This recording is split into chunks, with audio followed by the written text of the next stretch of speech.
the first thing assistant coach Brian Shaw said to me, "You tell me what's wrong." And I go, "Oh, you're going to flip it on me."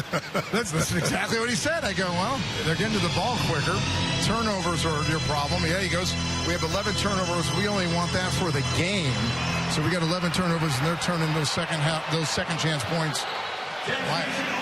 Why am I on camera there? This is kind of weird. The word of the day on Saturday night on KTLA, you know what you just used? Brian, the only broadcaster in the country, maybe the world, used the word facetious tonight. That's a one for me. That's good. Yes. Very good. Thank you, David. Bye-bye. I enjoy talking with you. I can't believe I had a and I'm not being facetious when I say that. Okay. Speaking of offense, last time I was here, you got a few jumpers up. It didn't go so well. But Darren says you've been working on your game. So I was curious if we're going to see the form and the mechanics again tonight of that jumper. Now, word is, Horton thinks that wasn't real video. You know, I went shooting basketball. He thinks I photoshopped me shooting the basketball. I used to play high school basketball against Travis Best, oh, by the way, back in Springfield, Mass. So, Darren, I do have some game. It wasn't photoshopped. So that's when Travis Best got his career high then. He did, actually. That was an amazing basketball player, Travis Best. He was a good player. Yes. We can throw it over to David Pingalore standing by with Paul George. Aloha. Paul. PG. Aloha. Aloha. All right, so you guys got out there. You've been practicing camp, Tuesday, Wednesday, Thursday, got an off day Friday, practice yesterday.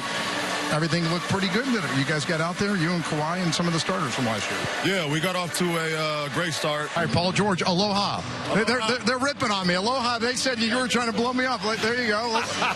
Come on, Jimmy. Aloha. You know, really? Terrence Mann. He was named the starter going into the regular season, but he never got that chance to be the starter.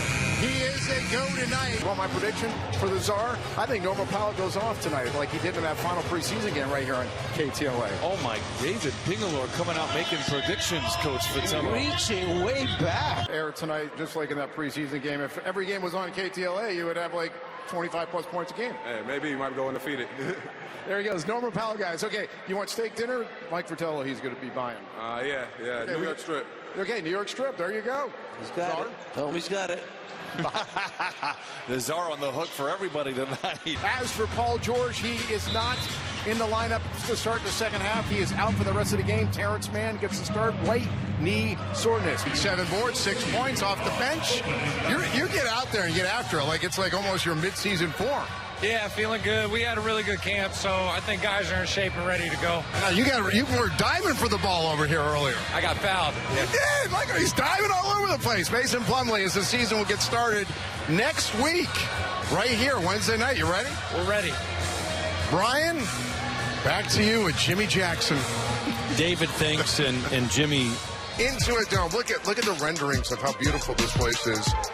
I mean, there's the wall right there. I mean, the fans are going to be right on top of the court. That's the way the owner, Steve Ballmer, wants it. I was there a few weeks ago, and you can see how the construction is going right now. I was touring around with Steve. I mean, he was like wanting to know how high the floor was going to be up and all that. And I got to give it back to Brian. Bones Highland with the lay-in. David Pingalore, good news. I got great news for you, Dave. That's a nice turnover by the Nuggets, by the way. You're going to be doing play-by-play in the second half of the final preseason game. It is all you, my friend. No. I don't know if you noticed this, Jim, but I certainly did. The humble brag. Oh, no, you heard it. You heard it, too. Yeah. He said, well, I was there. With Steve. With Steve. So now you're and Steve. I mean, you know on a first-name basis. Now, that's what you're saying. Should I mean, Mr. Ballmer. Steve. Man. I mean, what do you want? What a Jimmy, flex by Jimmy, Ping. first of all, you said the other night you were going to come at me with something. Did you get anything online yet? Well, I did. I mean, but I'm going to use it a little bit later. Oh, It has to be after 10 p.m. Thanks to FCC rules. But do you think you'd be able to be on a real first-name basis with the man upstairs once you do it? Even more of a first-name basis. Not like Ping and Steve Ballmer apparently are. Oh. Not like that, but close. Well, how about maybe Ping and Arnold Palmer. Were they tight? Well, he played golf with him. I didn't know that. Yeah? That's new. Oh, wait a minute. Oh, Jimmy has done some homework. You know what? Yes, I was very close to Mr. Palmer. Oh, now it's Mr. Palmer. I never call him Arnold. Always Mr. Palmer. I knew him for many years. I worked in Orlando. I am impressed by that. So how did the Brown go in the golf then? Were you nervous? I was. I'll show you video one day. There's video on. You were shaking it all over the place, right? No, I played to a 6, so. Oh, excuse me. Another flex. Another flex. You know, the minister up there, I want to take him in a golf match, too. I heard he's like a 7, so I'll give him a shot. 7. You know. But yes, Jimmy, throwing out that, he did some homework. Yeah, I told you I'd be there, didn't I? I told you. But that's a good one, though. That's you got to dig deep for that, baby. Yeah, that's a good one. You did. See, when he drinks an Arnold Palmer, it takes on a whole different connotation. Right? Yeah. Besides the vodka in there, so I'll tell you what, in Hawaii, I didn't see him drinking a lot of Arnold Palmers. You didn't? I'll just say that. That is so true. I think they were called Mai Tai. Take me back there.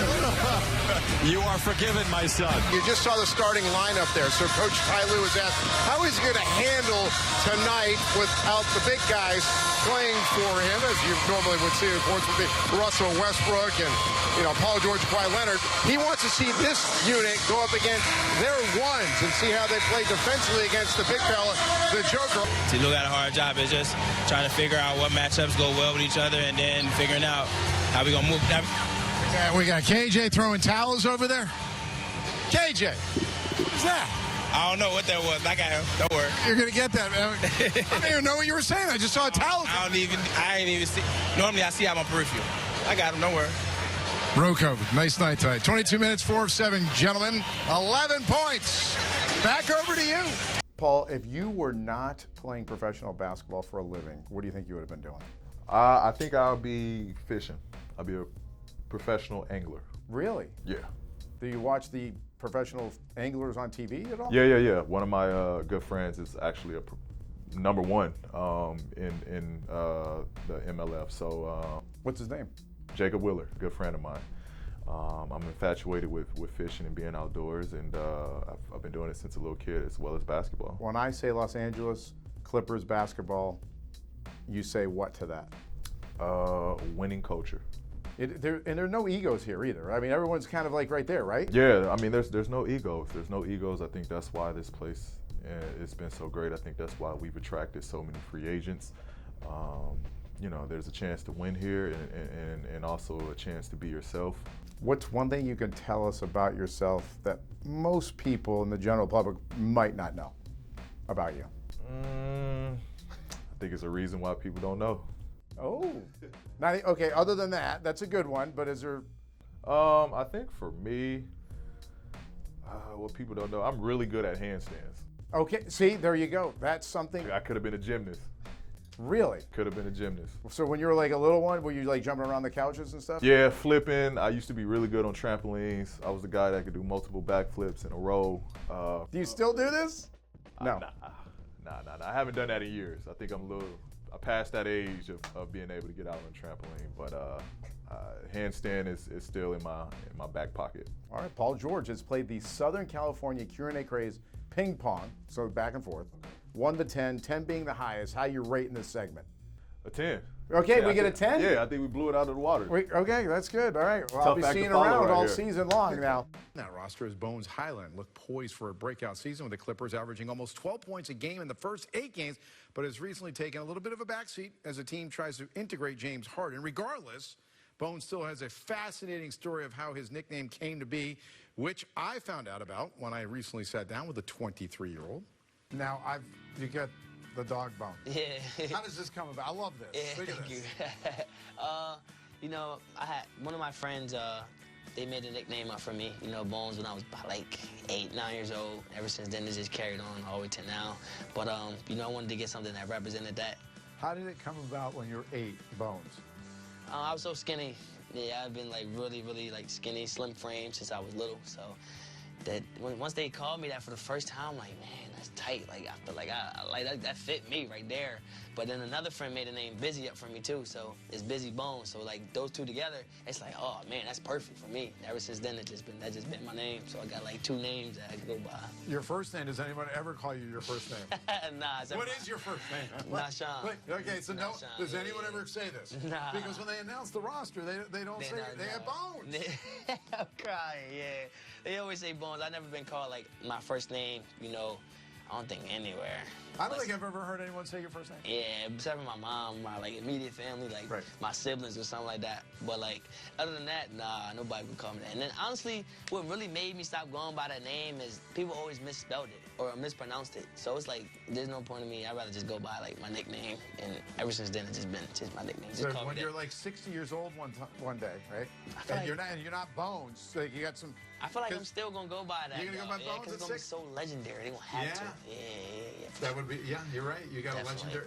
It's always good. Just Bones. Hey, it's Bones. They know who it is. They don't have to say your last name. Bones. I'm crying. It's like Madonna. Exactly. Everybody know who that is. So, yeah, the Bones name will be legendary for sure. I'm telling you, Bones is really a funny guy. Every time I see him now, he's like, "Hey, you're that guy." Nobody calls him by the first name, Rashawn.